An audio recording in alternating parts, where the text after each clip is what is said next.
Thanks for tuning in. I'm Alola, and in today's video, I'm diving into a topic that's all too relatable: dealing with setbacks and not taking things personally. So buckle up, it's time to learn why it's not you, it's totally them.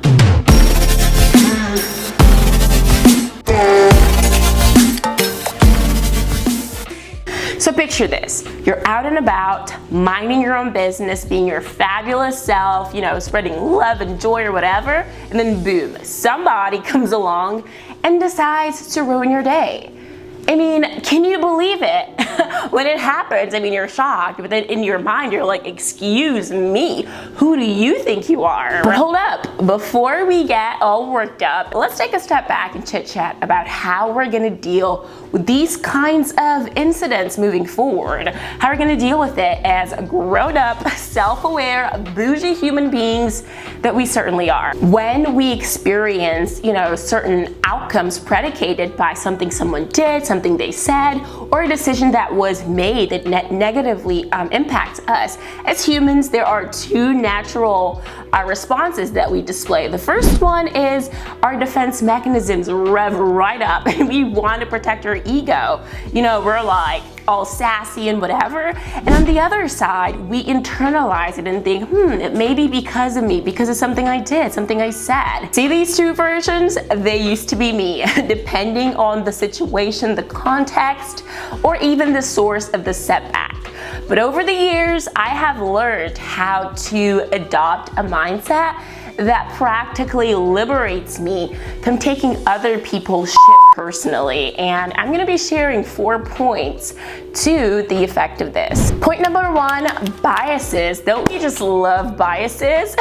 One of the things that has made me most resilient is recognizing that biases play a huge part in every interaction. When someone's got a bias going on, it's like they're wearing funky colored glasses that really distort their perception. So if they make a decision or do something that negatively impacts you, it's not about you, it's about those glasses that they're wearing. And guess what? We all have it. There are over 180 of these biases floating around, affecting how we process information and react to situations. So if you're feeling affected because of an outcome, something someone did or they said or whatever, having the ability to understand that their reaction or decision has nothing to do with you, but everything to do with the lens that they're seeing life through. And that's just the reality of life, my friend. I have biases, you have biases, we all have biases. And sometimes, it's like a double-edged sword. Sometimes it affects us and sometimes it affects other people. Point number 2, it's not about your value. And this one, sometimes you really have to say it a couple of times to, really make it hit home. Sometimes it's easy to let negative experiences really seep into our souls and debilitate us. When someone does something hurtful or makes a decision that negatively affects us, it feels like a punch in the gut. But guess what? It's not about your worth or your awesomeness, it's about their stuff. Imagine this, someone, whoever that is, they're carrying their own heavy backpack and it's filled with their insecurities, their traumas, their worries, whatever baggage they have. And so when they do something that affects you, if you visualize it like they accidentally tripped over that backpack and now it's spilled all over the place, you happen to be nearby and some of that emotional baggage splatters on you. Not cool, right? Here's the crucial part. Having the ability to understand that it's their backpack, not yours. So, don't pick up their baggage and carry it around like it's yours. You've got your own amazing journey to focus on, and just, I think, giving people grace, understanding that they're dealing with their stuff, and sometimes that stuff might overflow onto others. It doesn't diminish your worth or your fabulousness. It doesn't diminish anything. And I'm not saying you should let people get away with being assholes, but just having the ability to understand, it's not your job to fix that situation or, be the metaphorical punching bag, right? If they don't have the ability to express their negative feelings with empathy and, a genuine approach to problem solving, then it's not your job to do that for them either.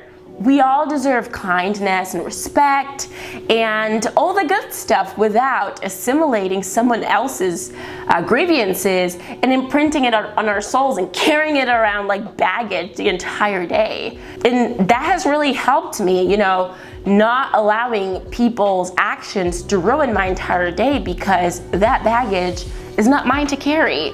So if someone cuts me off in traffic, or if someone cuts a line or speaks rudely to me, yes, I will correct the situation and address it, but I'm not gonna walk around all day thinking like I deserve that, or, you know, I must have done something, you know, or maybe they're being whatever the word is. Just acknowledging and letting it go. It's their baggage, let them deal with it. Point number 3, you can't change them. Oh my goodness, this one is a game changer.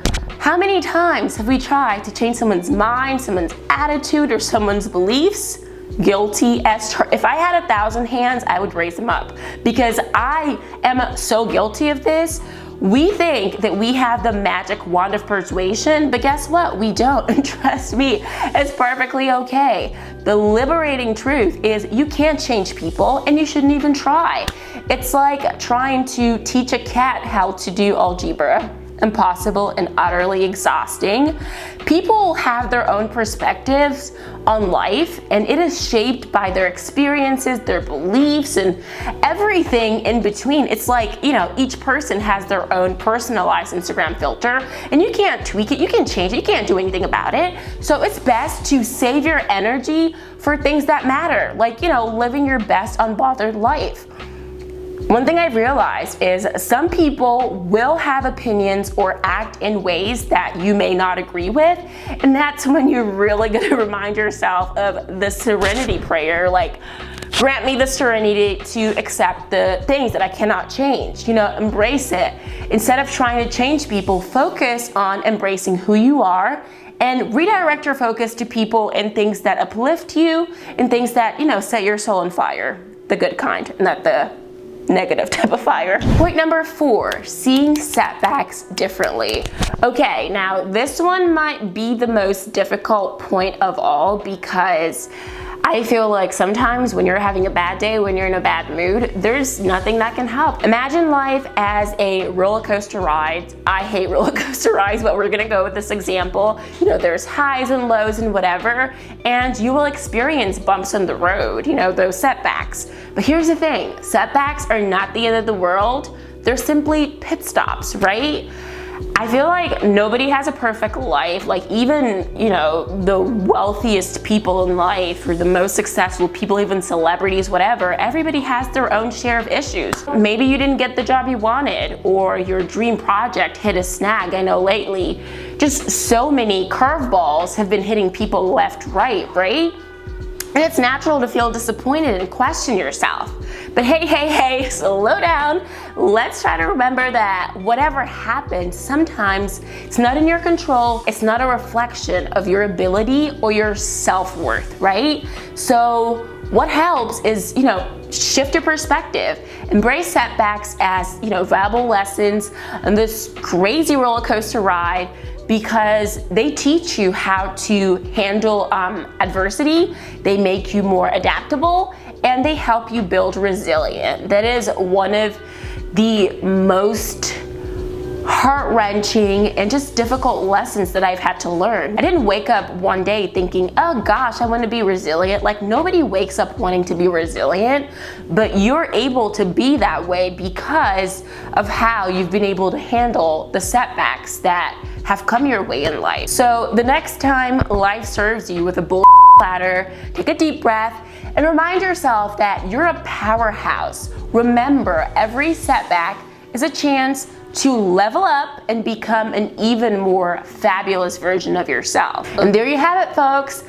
By understanding that biases don't define your worth, realizing that you can't change others, and seeing setbacks as stepping stones, you have unlocked the secret to not taking things personal. Now, I don't know if these are actually secrets, but honestly, these things are what continues to work for me. And I'm not saying, you know, I've been able to figure it out either. There are days that I have to like pull myself back and be like, listen, when they go low, don't go lower. Like when they go low, just like let it slide off. And like, it's just not worth it, okay? That brings me to the end of my video.